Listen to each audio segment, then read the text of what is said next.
Kita nyambung soal bagaimana dalam situasi new normal bersikap lebih pragmatik. Birokrasi kalau ada kita pangkas, karena itu contoh aja nih, situasi sudah krisis, korban berjatuhan, obat belum ada, dokter-dokter yang masih birokratis dia tetap belum mau mencobakan cara-cara yang belum terbukti, masih minta uji klinis lah, masih minta. Oke lah, kalau buat chemical bahayanya besar, mungkin kita memang harus ikuti ya kan, uji klinis dan sebagainya. Tapi kan kalau cuman suplemen makanan, pola istirahat yang diimprove, nggak usah nunggu uji klinis lah, harusnya udah krisis seperti ini lakukan aja, harusnya seperti itu ya. Nah, terkait dengan bagaimana birokrasi harus dipangkas, ada cerita nih, cerita kecil dari zaman perang.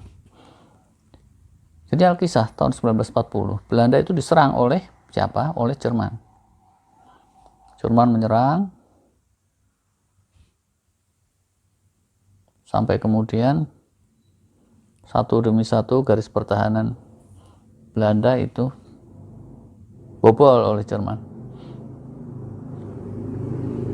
Kalau perang di Ponorogo itu, Pangeran Diponegoro dan pengikutnya bisa menahan Belanda selama 5 tahun gitu ya. Kalau Belanda diserang Jerman itu Mei 1940 bisa bertahan 5 hari, tidak sampai. Serang satu demi satu, mundur, akhirnya sampailah ke kota Rotterdam. Rotterdam ini udah dikepung, tapi masih sifat-sifat birokratis tidak begitu saja hilang gitu ya. Pemahaman bahwa oh ini new normal, harus ada terobosan-terobosan, enggak. Jadi begitu udah kepepet, orang Jerman mungkin untuk menghemat nyawa, dia kirim utusan. Zaman perang gimana sih orang kirim utusan? Utusan Jerman datang, isinya memberi ultimatum kepada komandan Belanda, Eike harus cepat menyerah, nggak tahu gimana lah tulisannya. Belanda harus menyerah, kalau enggak Rotterdam akan dibom habis-habisan. Orang Jerman datang, maranin markas Belanda.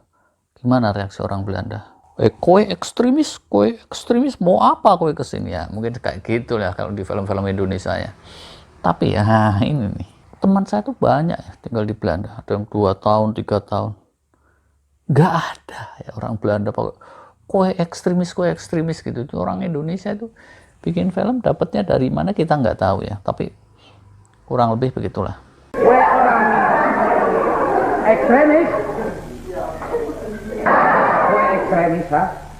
Akhirnya orang Jerman menyampaikan ultimatumnya.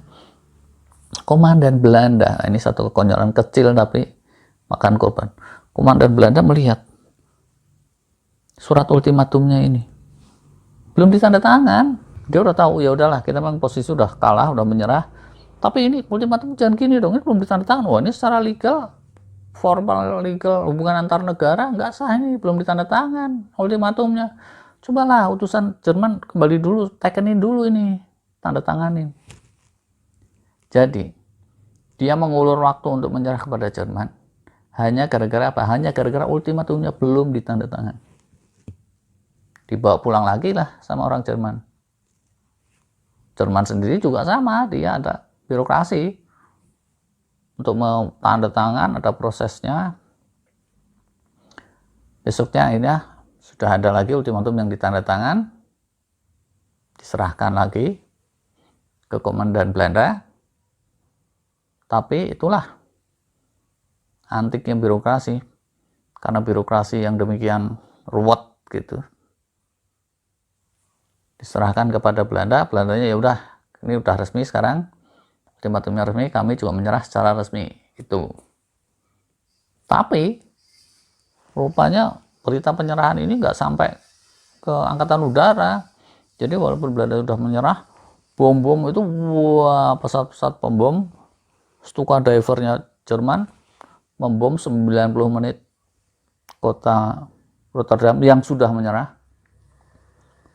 Ribuan rumah hancur, ribuan orang meninggal. Tragis ya kan, gara-gara birokrasi satu kota hancur, ribuan orang meninggal, ribuan orang kehilangan tempat tinggal. Karena apa? Karena birokrasi, karena kurang pragmatik dalam menyikapi situasi.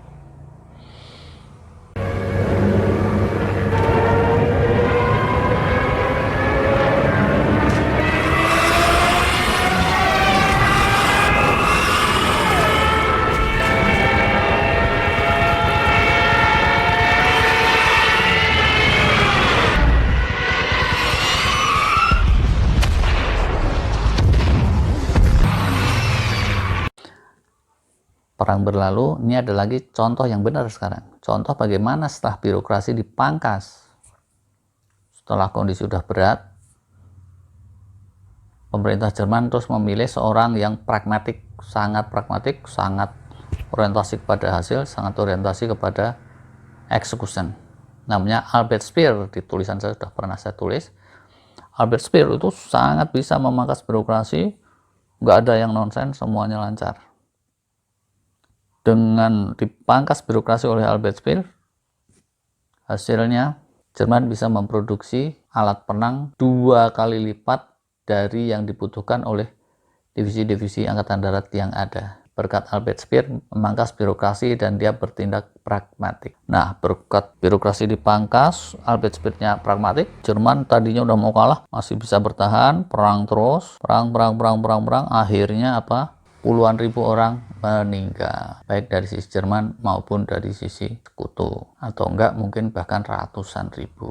Kesimpulannya, tadi itu Rotterdam dengan birokratis hanya gara-gara satu tekenan, ternyata makan korban ribuan orang.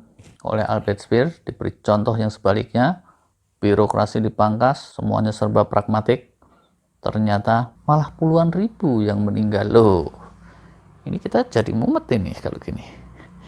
Kesimpulannya apa? Silahkan disimpulkan sendiri. Ternyata tanpa birokrasi dan lebih pragmatik, korban meninggalnya malah lebih banyak ya. Aneh ini. Saya sendiri juga bingung ini kalau gini caranya.